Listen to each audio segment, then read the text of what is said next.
Good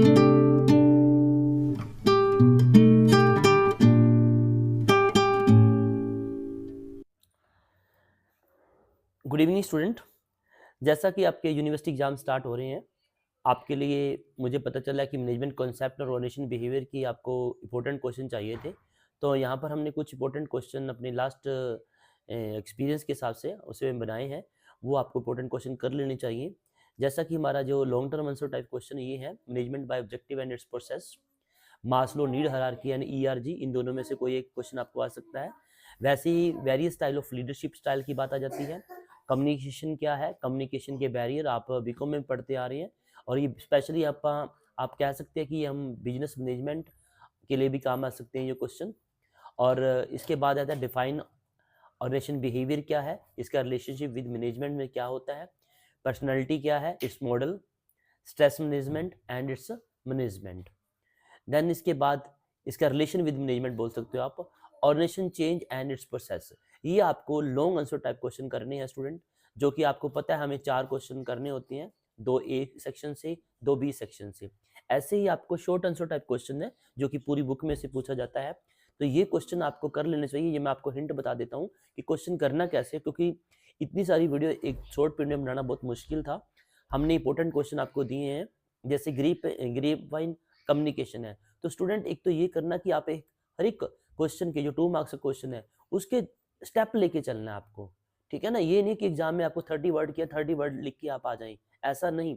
आप क्या करें, जैसे 2-3 लाइनें अगर बनती हैं आपकी, आप यहाँ पर बनाएंगे। उसके बाद अगर उसका कोई डायग्राम पॉसिबल है तो डायग्राम बनाएं, फिर उसका एक कंक्लूजन जरूर दें आप।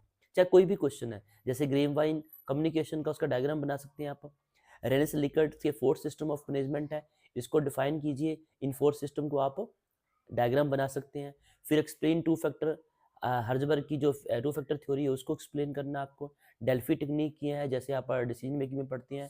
कंसेंसस मैपिंग क्या है, ऑर्गेनाइजेशन कल्चर क्या है, process of creativity in decision making, transition analysis, business ethics क्या है, organisation diagnosis and organisation intervention, ये अलग अलग भी पूछे जा सकते हैं आपसे। हाँ, जैसे ये दो इकट्ठे आ गए आपको, तो आप क्या कर सकते हो, एक इसको एक इसका, तो 2 मार्क्स आपके कवर हो जाते हैं, ठीक है ना। तो ये ध्यान रखना आपको, फिर ज़्यादा डिटेल करने की आपको जरूरत नहीं रह जाती। इसके बाद नेक्स्ट क्वेश्चन जो आपको देखने को मिलता है वो है परसेप्शन का, ठीक है। परसेप्शन क्या है बताना आपको, ग्रुप डायनेमिक। तो स्टूडेंट एक बात ध्यान में रखना कि जैसे आपने परसेप्शन लिखा, उसके बाद आपकी एक फुल्ली आप पे डिस्क्रिप्शन, आपकी डिस्क्रिप्शन होती है कि आप उसमें क्या बताना चाहते हो। अगर उसकी प्रोसेस है तो प्रोसेस बता दो, उसके सब पॉइंट है वो बता दो, फीचर बता दो। कई बार स्टूडेंट को ये होता है कि हमने लिखना क्या है। जब ऐसा क्वेश्चन आता है, परसेप्शन है, डिफाइन करने की बात आ रही है, तो ये आपकी डिस्क्रिप्शन है कि आप क्या लिखना चाहोगे। ऐसा कुछ नहीं है किसी स्टूडेंट ने उसकी प्रोसेस लिख दी तो उसका गलत हो जाएगा, या किसी ने फीचर लिख दी उसका गलत हो जाएगा।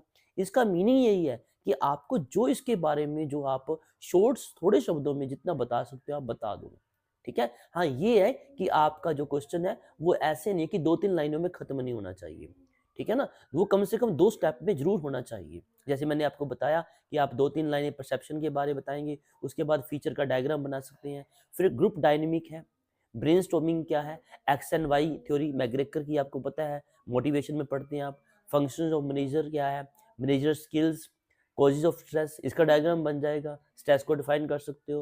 ऑर्गेनाइजेशन चेंज क्या है, अथॉरिटी एंड अकाउंटेबिलिटी क्या है, दोनों को अलग अलग पूछा जा सकता है। तो स्टूडेंट ये शॉर्ट आंसर टाइप क्वेश्चन है। मैं आपको एक बात कहूँ, कई बार ऐसा होता है कि क्वेश्चन आपको उसका मीनिंग पूरा डिटेल में नहीं पता, जो जस्ट ओनली जैसे ऑर्गेनाइजेशन है या डेल्फी है, उसको आपको एक ही शब्द का पता है, प्रॉपर मीनिंग नहीं आ रहा आपको, तो उसको आप बाद में करें। लेकिन एक बात ध्यान रखना, जितने भी शॉर्ट आंसर टाइप क्वेश्चन है वो आप इकट्ठे करेंगे, जितने भी हैं। जैसे 11 करने होते हैं आपको, मैंने आपको यहाँ पर ज्यादा दिए हैं, आपको 11 के 11 इकट्ठे करने हैं। मान लो आपको 9 आ गए, 2 नहीं आई, तो उसके लिए स्पेस छोड़ दीजिए।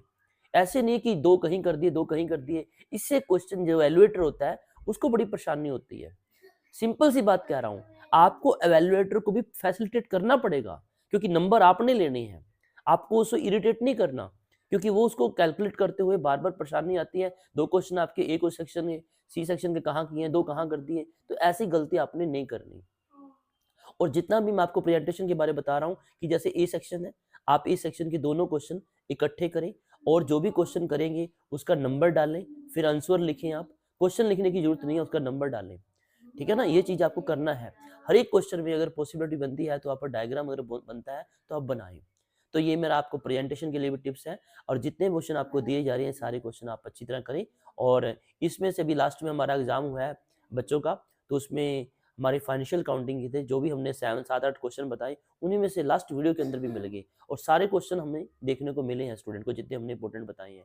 तो इसलिए आप इस वीडियो को अच्छी तरह, जितने क्वेश्चन आपको बताए गए हैं वो आप अच्छी तरह करें। Thank you.